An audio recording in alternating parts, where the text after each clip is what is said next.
बात देश के रत्नों की, उनकी जिनके योगदान पर हमें गर्व है। 26 जनवरी से एक दिन पहले केंद्र सरकार ने साल 2026 के पद्म पुरस्कार विजेताओं की घोषणा की है। साहित्य, कला, राजनीति, खेल समेत हर क्षेत्र में विशिष्ट योगदान के लिए देश और दुनिया के कुल 131 लोगों को पद्म पुरस्कारों से सम्मानित करने का ऐलान किया गया है। इन 131 हस्तियों में से 5 लोगों को पद्म विभूषण, 13 को पद्म भूषण, 113 लोगों को पद्मश्री से सम्मानित किया गया है। सिनेमा और कला में योगदान के लिए मरणोपरांत अभिनेता धर्मेंद्र को पद्म विभूषण, अभिनेता सतीश शाह को पद्मश्री से सम्मानित किया गया।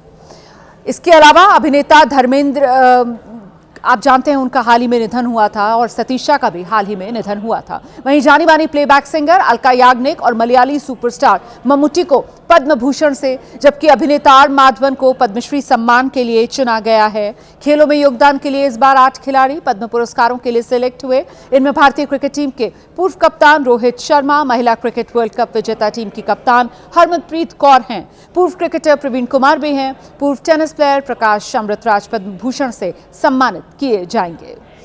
और 131 पद्म सम्मानों की सूची में भारत की राजनीति और सामाजिक क्षेत्र से जुड़े भी कई नाम हैं। 131 लोगों की लिस्ट में ये संयोग है कि इनमें उन राज्यों के लोगों की भी लंबी लिस्ट है जिन राज्यों में इसी साल विधानसभा चुनाव होने हैं।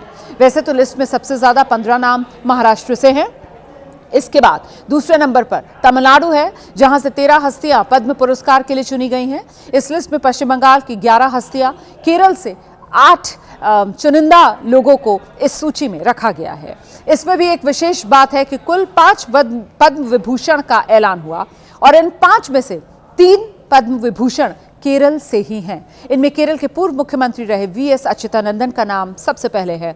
दूसरा नाम सुप्रीम कोर्ट के पूर्व न्यायाधीश केटी थॉमस का है। तीसरा नाम मलयाली लेखक पी नारायणन का है। इनमें सबसे ज्यादा चर्चा वीएस अच्युतानंदन के नाम को लेकर हो रही है, जो अपने दौर में देश में वामपंथी राजनीति का दूसरा सबसे बड़ा चेहरा हुआ करते थे।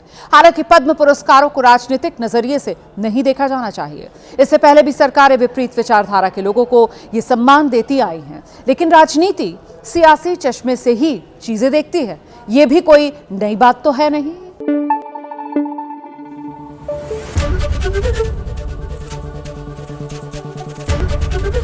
एबीपी न्यूज आपको रखे आगे।